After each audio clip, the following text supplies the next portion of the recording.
이고니온 지역 유대인 회당에 들어가서 바울과 바나바가 복음을 선포했습니다. 그런데 생명의 위협을 느꼈습니다. 하는 수 없이 루스드라와 더베 지역으로 도망갔습니다. 특별한 것은 사도행전 14장 3절에 보면 그 장소에서 복음을 선포할 때 표적과 기사가 일어났습니다. 놀라운 기적이죠. 그런데 성경을 자세히 읽어보면 그 표적과 기사가 어떤 내용인지를 성경은 침묵하고 있습니다. 병이 걸린 사람이 낫다든지 눈먼 사람이 눈을 떴다든지 도저히 고칠 수 없는 병을 치유했다든지 죽은 자를 살렸다든지 그런 표적과 기사 내용이 기록되어 있지 않습니다. 어쨌든 그 표적과 기사가 그러나 바울과 바나바에게는 전혀 영향력을 끼치지 않았습니다. 그들의 생명을 보호하지도 않고 표적과 기사가 일어났는데도 불구하고 이고니온 유대인 회당에 들어가서 복음 전하는 그 장소를 떠나야만 했습니다. 그런데 루스드라라는 지역으로 도망을 갔는데 거기에서 또 복음을 전하는데 또 한 번의 기적이 일어납니다. 어떤 기적입니까? 일평생 한 번도 걸어보지 못한 사람을 치유했습니다. 그 난리가 난 거죠.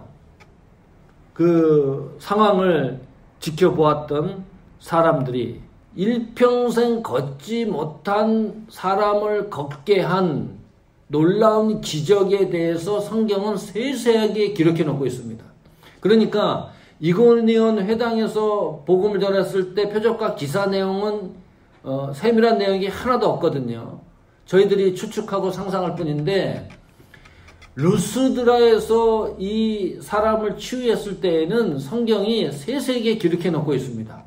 어떻게 치유를 했느냐 그 방법까지 기록해 놓고 있는데 9절에 보시면 바울이 말하는 것을 듣거늘 바울이 주목하여 구원받을 만한 믿음이 그에게 있는 것을 보고 10절에 큰 소리로 이르되 네 발로 바로 일어서라 하니 그 사람이 일어나 걷는지라 그랬습니다.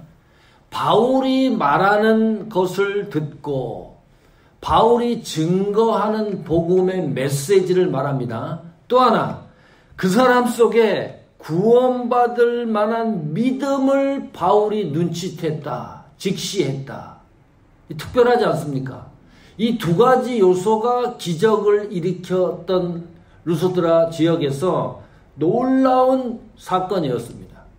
하나님이 일으키는 기적의 그 표준이 뭐냐? 하나님 복음의 메시지와 구원받을 만한 믿음이 결합이 되면 우리들이 상상할 수 없는 일들이 일어날 수 있다. 그런데 구원받을 만한 믿음입니다. 주목해야 될 필요가 있습니다. 이 말이 무슨 말인가요?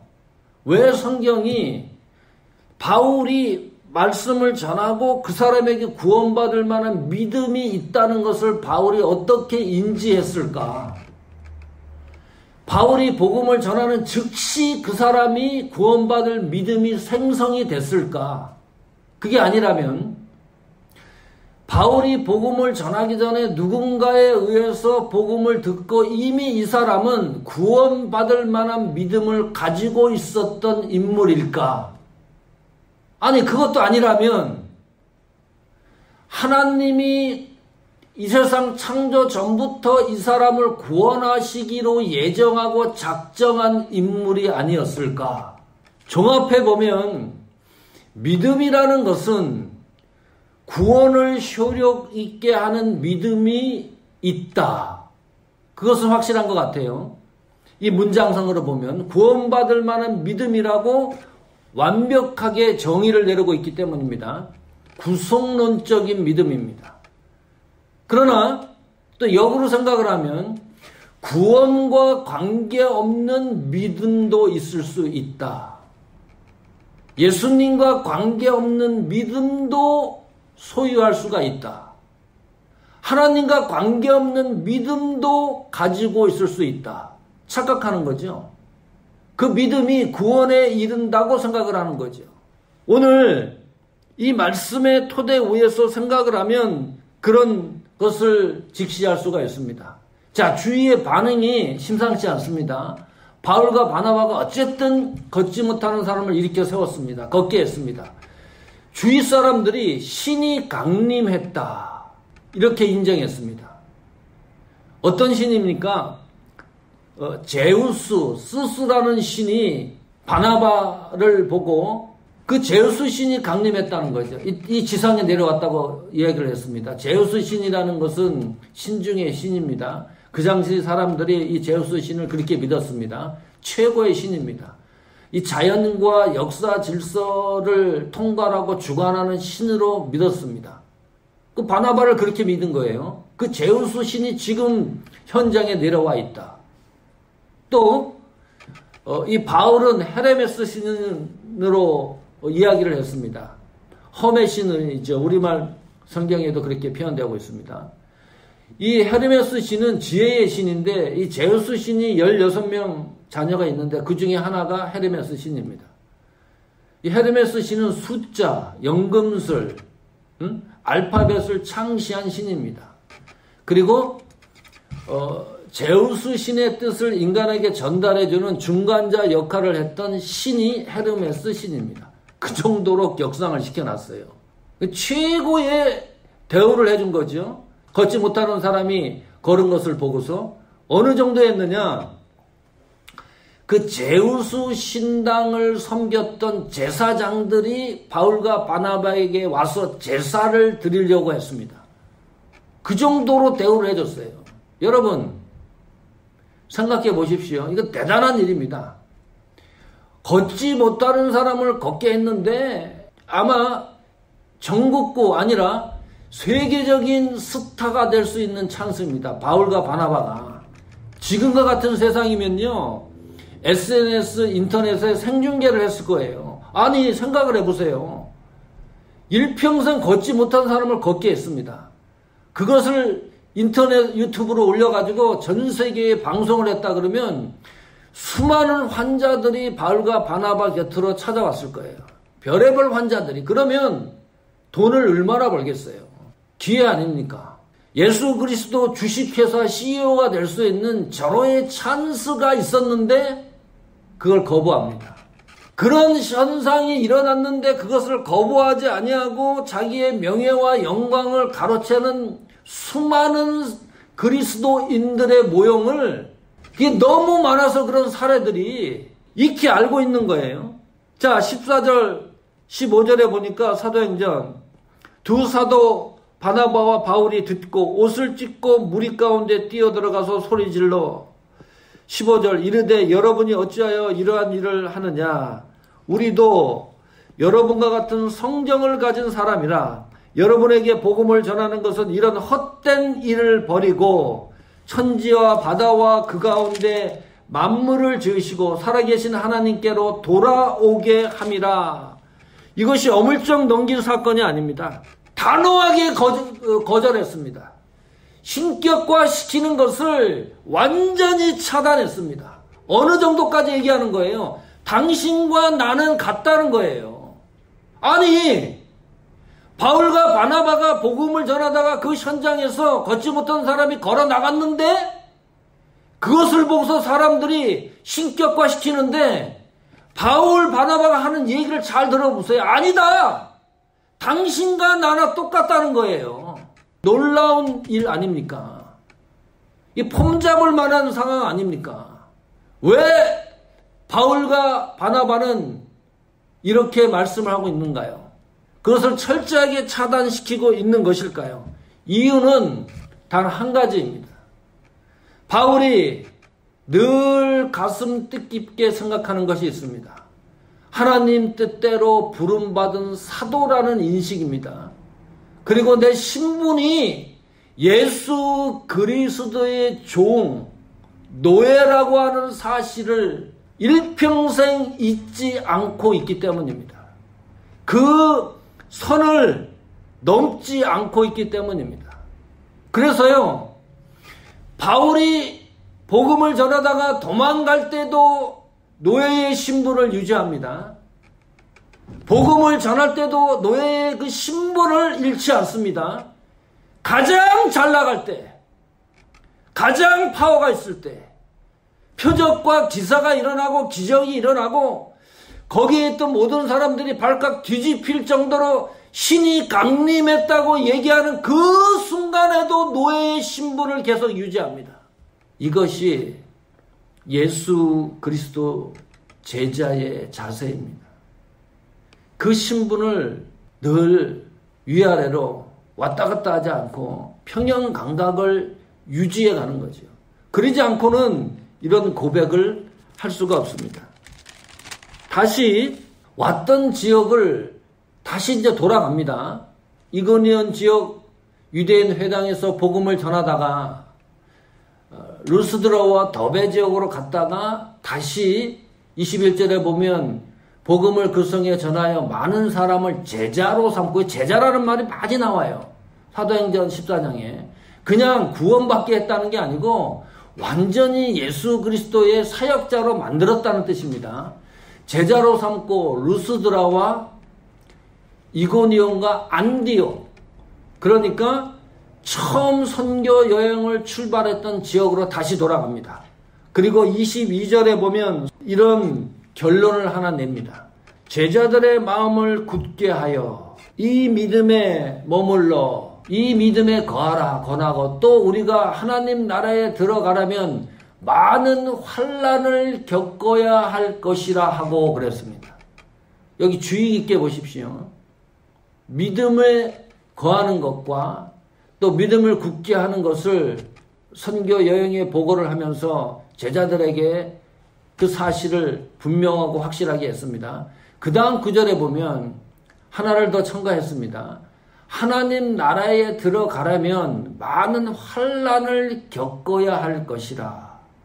이게 무슨 말이에요?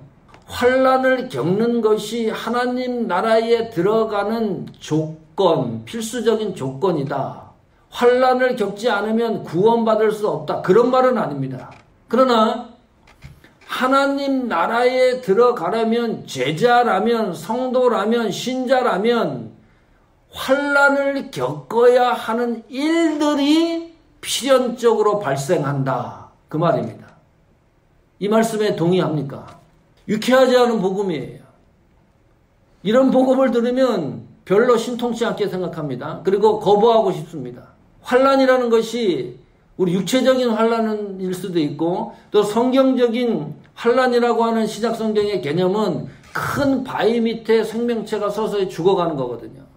그러면 견딜 수 있는 환난도 있겠지만 견디지 못하는 환난도 있을 수 있잖아요. 그런 것까지 모두 포함하고 있는 환난을 말합니다.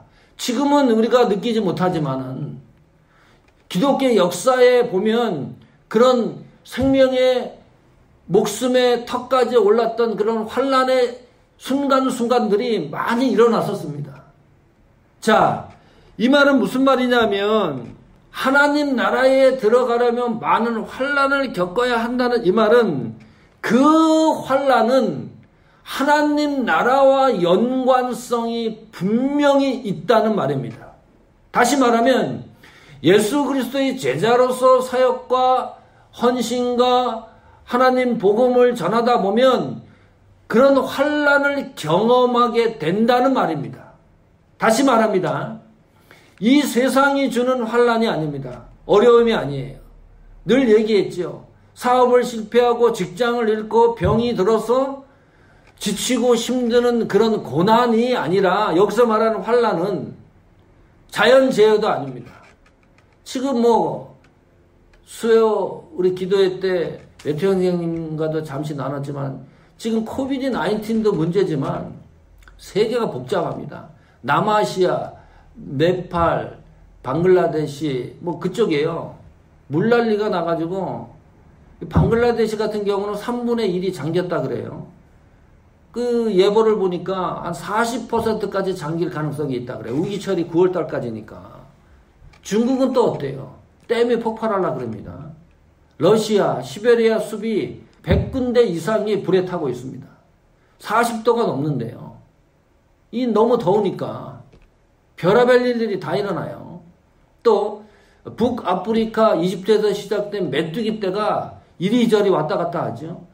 뭐 인도도 휩쓸고 한 번 이 메뚜기 떼가 휩쓸고 가면 3만 5천 명 먹을 식량이 메뚜기 떼들이 순식간에 먹고 사라진대요. 복잡한 시대입니다. 그런 시대에 우리가 살고 있어. 또 행정명령 또 떨어졌죠, 지금. 모든 게 셧다운 됐죠. 이 예배 드리는 이 자체가 축복입니다. 그런 재난과 어려움에서 당하는 그런 고난과 환난을 지금 사도행전 14장 22절에 말씀하는 건 아닙니다. 이 환난은 복음을 증거하고 예수님 제자의 역할을 하다가 당하는 환난을 의미합니다. 이런 거죠. 그러니까 환난의 당위성입니다. 자, 숨을 안 쉬면 죽은 송장이에요. 태양이 서쪽에서 뜨면 아침에 이거 천지개벽이 일어나는 거죠. 그런 일이 일어날 수가 없는 거죠. 아침에 일어나서 회사를 가거나 직장을 갑니다. 식당에 음식 먹으러 아주 꺼리낌 없이 가서 먹고 마십니다. 또 영화관도 보고 연극도 보고 비치에 가가지고 즐기기도 합니다. 이게 일상적인 생활이었어요. 코비드-19 3월 말경에 행정명령 떨어졌을 때 하루 사이입니다. 하루 사이에 당연하게 생각했던 일상이 완전히 변했습니다. 변해도 보통 변한 게 아닙니다. 이고니온 지역에서 바울이 복음을 전했습니다. 사도행전 14장 3절에 보면 그 복음의 내용이 은혜의 말씀이라 그랬습니다. 당연히 심판의 복음도 아니고 정죄의 복음도 아닙니다. 그러면 복음을 듣는 사람들은 그 복음을 당연히 받아들여야 됩니다. 그렇잖아요. 우리가 상식적으로 생각했을 때, 논리적으로 생각했을 때. 그런데 왜 두 부류로 나뉘어집니까? 한쪽은 복음을 듣고 예수님을 따르려고 하는 사람들이 있는가 하면 또 한쪽은 복음을 듣고 악감정이 생겨서 바울과 바나바를 대적해서 죽이려고 대항합니다. 이런 일들이 당연히 일어나는 일입니까? 이 세상에 변화되고 움직이는 이런 모든 것들이 그냥 당연히 일어나는 일이라고 생각되어집니까? 이 당연이라는 단어는 사실상 우리가 사용할 수 없는 단어입니다. 왠지 압니까? 이 세상의 모든 영역은 하나님의 주권 아래, 통치권 아래 있기 때문입니다. 그렇기 때문에 당연이라는 말은 우리 인간이 사용할 수가 없는 거예요. 그 당연이라는 말을 사용하려고 그러면 그러므로 당연히 예수 믿는 성도는 제자는 환난을 당할 수밖에 없습니다. 이럴 때 당연이라는 말을 사용하는 거예요. 그렇잖아요. 이 세상에 당연이라는 것은 존재하지 않습니다. 우리가 코비드-19 이전에 당연히 생각했던 것이 모두 무너졌습니다. 현재. 그거를 일상적으로 당연히 일어난 일이라고 그렇게 생각을 했다 그러면 자, 이 세상과 풍조는 하나님 주권 아래 있는 것을 싫어합니다. 거부합니다. 도전합니다. 그 싫어하고 도전하는 것들이 성도에게 미치기 시작을 하면 성도에게는 그것이 환난이 되는 거예요. 고난이 되는 거죠. 유대인들이 회당에서 복음을 듣고 이방인들과 협력해서 관원들과 바울 일행을 돌려쳐서 죽이려고 했습니다. 왜 그랬을까요? 유대인들이 믿고 있었던 관념과 생각과 상황과 환경에 기초된 믿음이 있었기 때문입니다. 그런데 바울이 전한 복음과 그들이 믿는 믿음이 일치하지 않았기 때문입니다. 그래서 그들이 믿는 믿음을 가지고 영향력을 끼치는데 바울과 바나바의 사역에 영향을 끼치는 거 아닙니까? 이게 무슨 말이에요? 내가 지금 믿고 있는데 복음과는 관계가 없어요. 복음과는 맞지가 않아요. 전혀 관계가 없는데 나는 현재 잘 믿고 있다고 착각하는 겁니다. 이런 불행이 어디 있어요? 이런 기가 막힌 현실이 어디 있습니까? 예? 하나님 말씀과는 맞지가 않아요. 근데 나는 믿음이 있어요. 그 믿음이 너무 잘 믿고 있다고 착각을 하는 겁니다. 거기서 끝나면 괜찮아요. 그 착각이 하나님의 교회와 신앙 공동체 안에 영향력을 끼치면 누가 환난과 고난을 당합니까? 예수님 제자가 최선을 다해서 목숨을 걸고 신앙을 지켜나가는 성도들이 그런 환난과 고난을 당한다는 말이에요. 그래서 하나님 나라에 들어가려면 많은 환난을 겪어야 할 것이라. 사도행전 14장 22절이 그렇게 기록하고 있습니다. 성도 여러분, 우리는 하나님으로부터 부름받은 예수 그리스도의 제자입니다. 맡은 바 하나님이 주신 사역의 범위가 다 있습니다.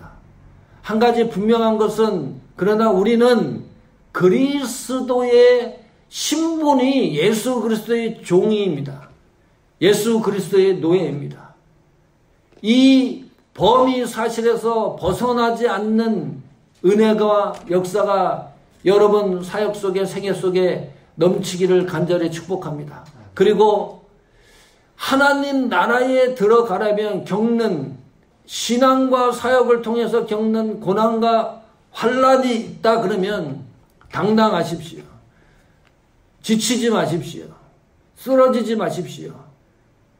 그 말씀은 환난이라고 하는 그 단어가 보석이 되기 때문입니다. 사람들은 우리를 가엾게 보고 힘겹게 볼 수도 있겠지만 복음을 위해서 사역을 위해서 당하는 여러분의 고난과 환난은 하나님 나라와 연관성이 있기 때문에 그 환난이 이 세상에서 가장 빛나는 보석입니다. 우리의 사역과 하나님이 세워주신 교회적인 사명을 감당할 때 이 말씀이 위로가 되고 힘이 되기를 간절히 축복합니다.